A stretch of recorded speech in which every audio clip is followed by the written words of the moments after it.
നമസ്കാരം, today at മലപ്പുറത്തിലേക്ക് സ്വാഗതം. Cancer രോഗിയുടെ പണം കവർന്ന യുവാവ് അറസ്റ്റിൽ.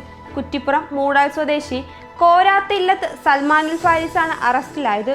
ഓട്ടോ ഡ്രൈവറും നിർധന രോഗിയുമായ അയ്യപ്പത്തേതിൽ കബീറിന്റെ പണമാണ് മോഷ്ടിച്ചത്. ഓട്ടോയുടെ ഡാഷ്ബോർഡ് കുത്തി തുറന്ന് 10,000-ഓളം രൂപയും ATM കാർഡും ആശുപത്രിയിലെ രേഖകളും മോഷ്ടിച്ചു. എടപ്പാൾ സംസ്ഥാന പാതയിൽ മേൽപ്പാലത്തിന് മുകളിൽ KSRTC ബസും ഗുഡ്സ് വാനും കൂട്ടിയിടിച്ച് ഒരാൾ മരിച്ചു.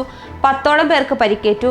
പാലക്കാട് സ്വദേശിയും ഗുഡ്സ് വാഹനത്തിലെ ഡ്രൈവറുമായ 50 വയസ്സുള്ള രാജേന്ദ്രനാണ് മരിച്ചത്. കുറ്റിപ്പുറം പാലത്തിന് മുകളിൽ ടോറസ് ലോറിയുടെ ടയർ പൊട്ടിയതിനെ തുടർന്ന് ദേശീയപാതയിൽ മണിക്കൂറോളം ഗതാഗതം തടസ്സപ്പെട്ടു. 6 വരിപ്പാത നിർമ്മാണ കമ്പനിയുടെ ലോറിയുടെ ടയറാണ് പൊട്ടിയത്. എടപ്പാൾ പൊന്നാനി റോഡിൽ വലിയ പാലത്തിനു സമീപം കാറും സ്കൂട്ടറും കൂട്ടിയിടിച്ച് 2 പേർക്ക് പരിക്കേറ്റു. അപകടത്തിൽപ്പെട്ട സ്കൂട്ടർ റോഡരികിലെ വെള്ളം വറ്റിക്കുന്ന തോട്ടിലേക്കാണ് വീണത്. അപകടത്തിൽ പരിക്കേറ്റ BM സ്വദേശികളായ ശരത്, കാവ്യ എന്നിവരെ എടപ്പാൾ ആശുപത്രിയിൽ പ്രവേശിപ്പിച്ചു. വേനൽ കടുക്കുമ്പോഴും ശുദ്ധജലം റോഡരികിലൂടെ ഒഴുക്കിക്കളഞ്ഞ് ജല അതോറിറ്റിയുടെ അനാസ്ഥ.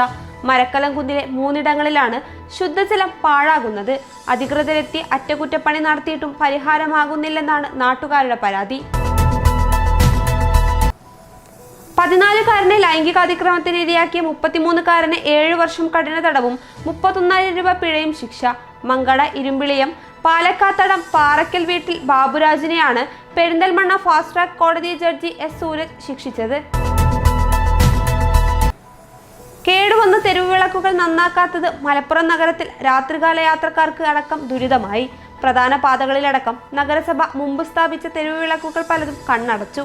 അറ്റകുറ്റപ്പണിക്കായി നഗരസഭ കരാർ നൽകിയിട്ടുണ്ടെങ്കിലും കരാറുകാർ വിളക്കുകൾ മാറ്റി സ്ഥാപിക്കാത്തതാണ് പ്രശ്നത്തിന് കാരണം. സനാതനം 2024 ധർമ്മദീപ്തി പുരസ്കാരത്തിന് ആധ്യാത്മിക സാമൂഹ്യ സാംസ്കാരിക പ്രവർത്തകനായ മഞ്ചേരി സ്വദേശി അഡ്വക്കേറ്റ് K. രാധാകൃഷ്ണൻ നായരെ തെരഞ്ഞെടുത്തതായി പുരസ്കാര നിർണയ സമിതി അറിയിച്ചു. 10,001 രൂപയും ശില്പവും അടങ്ങുന്നതാണ് പുരസ്കാരം. ഇതോടെ ടുഡേ അറ്റ് മലപ്പുറം സമാപിക്കുന്നു. പുതിയ വാർത്തകളുമായി അടുത്ത ദിവസം കാണാം. നന്ദി.